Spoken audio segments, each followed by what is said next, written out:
और अब आपको दिखाते हैं देवभूमि एक्सप्रेस। उत्तराखंड में आज लागू हो गया है uniform civil code. CM Dhami ने लॉन्च किया uniform civil code portal.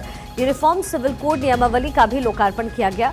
UCC के नियम पूरे प्रदेश में लागू रहेंगे। यूनिफॉर्म सिविल कोड लागू करने वाला उत्तराखंड देश का पहला राज्य बन गया। उत्तराखंड ने आज इतिहास रचा है। राज्य सचिवालय में यूसीसी पोर्टल का सीएम धामी ने अनावरण कर दिया। समान नागरिक संहिता यानी यूनिफॉर्म सिविल कोड लागू करने वाला उत्तराखंड पहला राज्य बना। यूनिफॉर्म सिविल कोड पूरे उत्तराखंड में लागू हो गया है। ये कानून राज्य के बाहर रहने वाले उत्तराखंड वासियों पर भी लागू होगा। इस कानून के लागू होते ही शादी के रजिस्ट्रेशन से लेकर के तलाक तक सभी धर्म और मजहब के लोगों के लिए कानून एक समान हो गए हैं। खास बात यह है कि अब उत्तराखंड में लिव इन रिलेशनशिप में रहने वाले कपल्स के लिए भी रजिस्ट्रेशन करवाना अनिवार्य हो गया है। वहीं यूनिफॉर्म सिविल कोड लागू होने पर सीएम धामी का स्टेटमेंट, जो वादा जनता से किया आज पूरा हुआ। हमने जो कहा वो किया। विधेयक बनाने वालों का आभार। आज का दिन ऐतिहासिक है, सीएम धामी ने कहा। पीएम मोदी और गृहमंत्री अमित शाह के मार्गदर्शन से इस कानून को लाने में हम सफल रहे।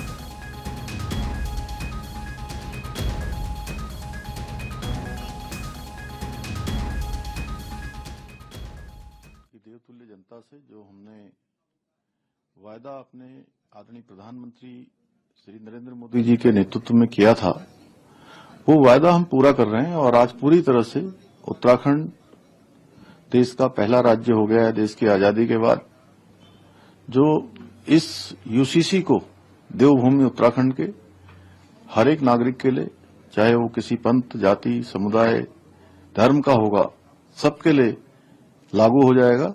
और ये गंगोत्री देवभूमि उत्तराखंड से निकल रही है, आने वाले समय में सबको लाभ देगी, सबको किसी न किसी प्रकार से सहायता करेगी। हर एक महिला के उत्थान के लिए, उनके सशक्तिकरण के लिए, उनकी सुरक्षा के लिए यूसीसी एक कवच की तरह काम करेगी। बच्चों के भविष्य के लिए भी, बुजुर्गों के सुरक्षा के लिए भी। और मेरे सहयोगी हरीश थपरियाल इस समय उत्तराखंड से हमारे साथ जुड़े हुए हैं। हरीश, एक लंबी मेहनत की है धामी सरकार की तरफ से, एक लंबी मेहनत और कोशिश हुई है और उसी का परिणाम है कि आज यूनिफॉर्म सिविल कोड यहाँ लागू हो गया है और देश का पहला राज्य उत्तराखंड बन गया है। क्या कुछ प्रावधान इसके तहत है, हरीश? शिखा, देखिए, उत्तराखंड आज देश का पहला राज्य बन गया है क्योंकि यूसीसी आज लागू हो गया है। विधिवत तरीके से मुख्यमंत्री पुष्कर सिंह धामी ने इसका विधिवत रूप दे दिया है। लगातार जो नियमावली है उसको लेकर के उसका पोर्टल लॉन्च हो गया है और ये उत्तराखंड ने कह सकते हैं कि इतिहास दर्ज करा लिया है, क्योंकि पूरे देश में यदि यूसीसी की भविष्य में कभी यदि बात आती है तो उत्तराखंड का जिक्र जरूर होगा, क्योंकि इसको लेकर के लगातार मुख्यमंत्री के जो अधिकारी थे वो 2.5 सालों से कसरत कर रहे थे और आज वो दिन आ गया है और उत्तराखंड में यूसीसी लागू हो गया है। इस नियमावली की यदि हम बात करें, इसमें 3 विषय सबसे ज्यादा फोकस्ड किए गए हैं: शादी विवाह, तलाक और लिव इन रिलेशनशिप। इन तीनों विषयों पर जो है फोकस रहेगा। कह सकते हैं कि जो सभी जाति धर्मों के जो महिलाएं हैं उन महिलाओं को यहाँ पर सामाजिक अधिकार मिलेगा और कह सकते हैं कि वो कवच के रूप में यूसीसी काम करेगा। और मुख्यमंत्री लगातार इस बात को लेकर के कह रहे थे कि बड़ी मात्रा में महिलाओं के साथ अपराध होता है और वो अपराध अब नहीं हो पाएगा, क्योंकि यूसीसी के तहत रजिस्ट्रेशन करना पड़ेगा। पोर्टल में रजिस्ट्रेशन करवाना होगा। और जो शत्रुघ्न सिन्हा है, जो यूसीसी कमेटी के अध्यक्ष रहे हैं, उन्होंने खुद कहा है कि सिस्टम, आप जो है जो यूसीसी का पोर्टल है आपको उस पर आना होगा, सिस्टम आपके पास आएगा, आपको सिस्टम के पास नहीं आना होगा। तो इन्होंने इस तरीके से बात करी है और मुख्यमंत्री पुष्कर सिंह धामी ने लगातार इस बात को कहा है कि हमारी सरकार का ये संकल्प था कि हम यूसीसी को लाएंगे। जो हमारी सरकार ने कहा है वो किया भी है। लगातार प्रधानमंत्री तो हरीश, जरा आप ये भी बताइए कि इसके लिए रजिस्ट्रेशन कैसे होगा? क्या लोगों को खुद ही इसका पूरा रजिस्ट्रेशन करना पड़ेगा? और अगर उन्होंने नहीं किया, इस केस में क्या होगा?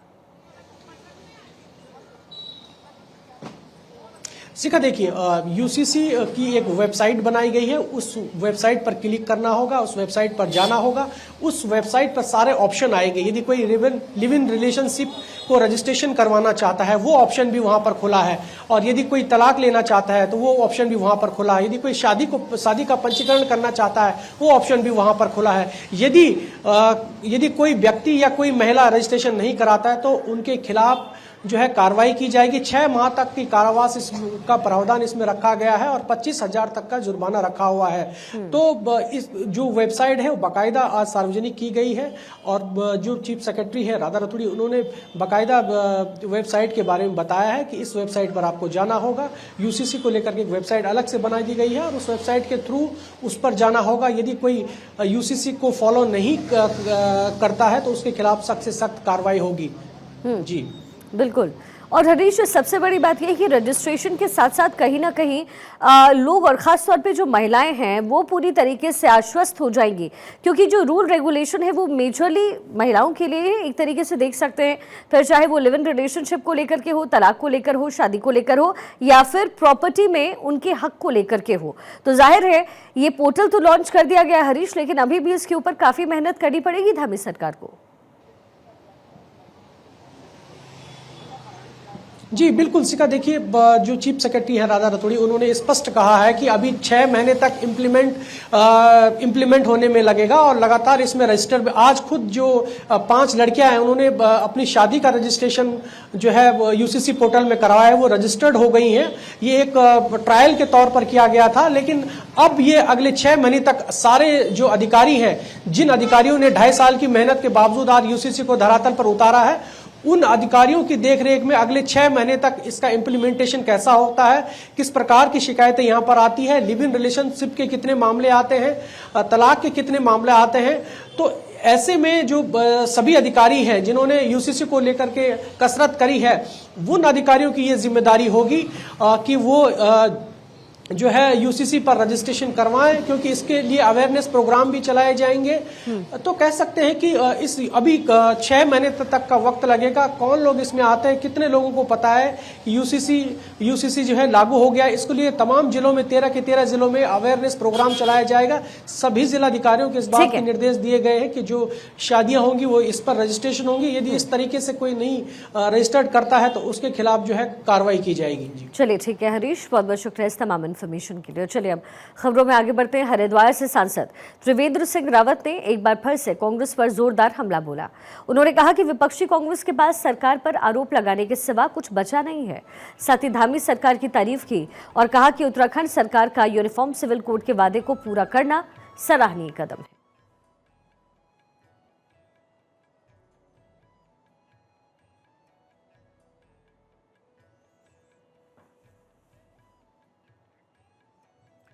पौड़ी के नैनी डांडा में 11वीं की छात्र से छेड़खानी के मामले में कार्रवाई की गई है। छेड़खानी के आरोपी 2 शिक्षकों के खिलाफ मुकदमा दर्ज कर जांच शुरू कर दी गई है।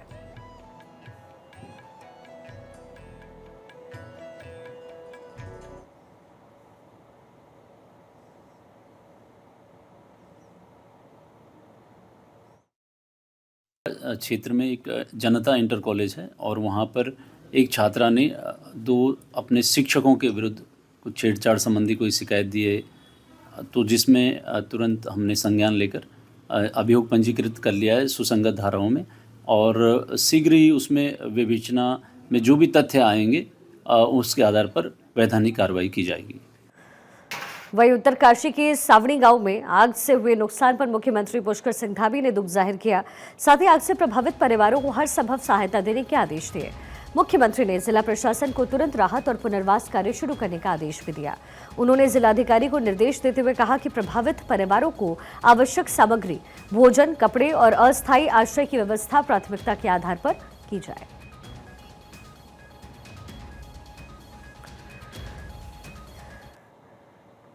प्रयागराज महाकुंभ को जानने के लिए उत्तराखंड के पुलिस ऑफिसर्स को जिम्मेदारी दी गई है। प्रदेश के 20 पुलिस अधिकारी प्रयागराज में महाकुंभ का अध्ययन करने जा रहे हैं, ताकि महाकुंभ की व्यवस्थाओं को बारीकी से समझा जा सके और इसी आधार पर भविष्य में प्लानिंग भी की जा सके। हालांकि प्रयागराज महाकुंभ में उत्तराखंड की एसडीआरएफ और अग्निशमन टीमें पहले ही अपना योगदान दे रही है। आपको बता दें 2027 में हरिद्वार में अर्ध कुंभ का आयोजन होगा और इसके लिए अधिकारियों की एक टीम गठित कर दी गई है। ये अधिकारी प्रयागराज में कानून व्यवस्था, भीड़ नियंत्रण और अन्य जानकारी जुटाएंगे, ताकि आयोजन को सफलतापूर्वक संपन्न करवाया जा सके।